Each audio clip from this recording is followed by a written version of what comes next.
Many years passed. One day, the king of Egypt saw a strange and remarkable dream. He saw 7 strong and healthy cows being eaten by 7 thin and weak cows. He also saw 7 green ears of grain and 7 dry ears of grain. The king was deeply troubled by this dream. He called the people of his court and said, "Tell me the interpretation of this dream, if you are able to interpret dreams." But the people of the court could not explain the meaning of the dream. They said, "These are confusing dreams, and we do not know how to interpret such dreams." Then, the man who had once been in prison with Prophet Yusuf, peace be upon him, and whom Yusuf had told the interpretation of his dream, suddenly remembered him. He said, "I can tell you the interpretation of this dream. Send me to Yusuf." He immediately went to the prison and met Prophet Yusuf, peace be upon him. He told him about the king's dream. By the knowledge Allah had given him, Prophet Yusuf, peace be upon him, explained its meaning. For 7 years, you will continuously cultivate your land. Whatever crops you harvest, leave most of the grain in its ears, except for a small amount that you will eat. Then, after those 7 years, 7 difficult years will come. They will consume what you have stored for them, except for the small amount that you preserve. Then, after that, a year will come in which people will receive abundant rain, and they will press grapes and other fruits for juice. The king was deeply impressed by the wisdom and understanding of Prophet Yusuf. He ordered, "Bring Yusuf to me." However, Prophet Yusuf, peace be upon him, did not immediately agree to leave the prison. Instead, he said, "First, let the truth be made clear regarding the women who cut their hands."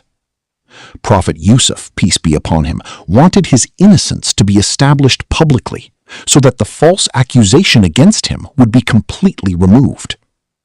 The king called the women and asked them, "What happened when you tried to tempt Yusuf?" They all replied, "Allah forbid, we know of no wrongdoing in Yusuf." Then the wife of the Aziz also admitted the truth and said, "Now the truth has become completely clear.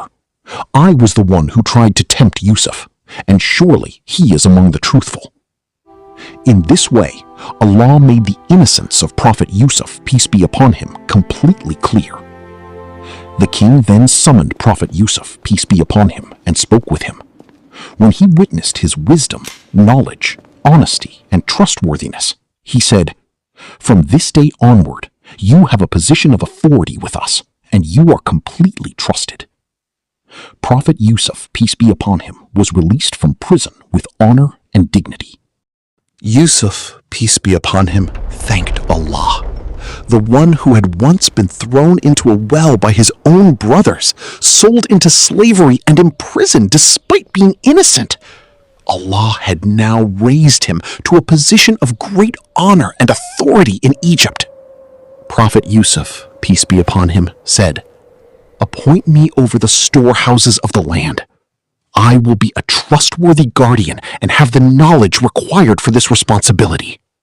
Thus, Allah entrusted Prophet Yusuf, peace be upon him, with the storehouses and resources of Egypt.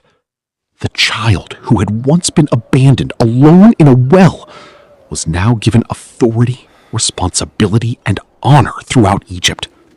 But the story of Prophet Yusuf, peace be upon him, was not over yet. Because one day, the very brothers who had thrown him into the well would come to Egypt in search of food. And then, Prophet Yusuf and his brothers would stand face to face once again. To be continued. If you want to watch the next part of the life story of Prophet Yusuf, peace be upon him, please like this video, share it with your family and friends, and subscribe to the channel. Don't forget to turn on the notification bell so you never miss the next episode. May Allah bless you. Assalamu alaikum wa rahmatullahi wa barakatuh.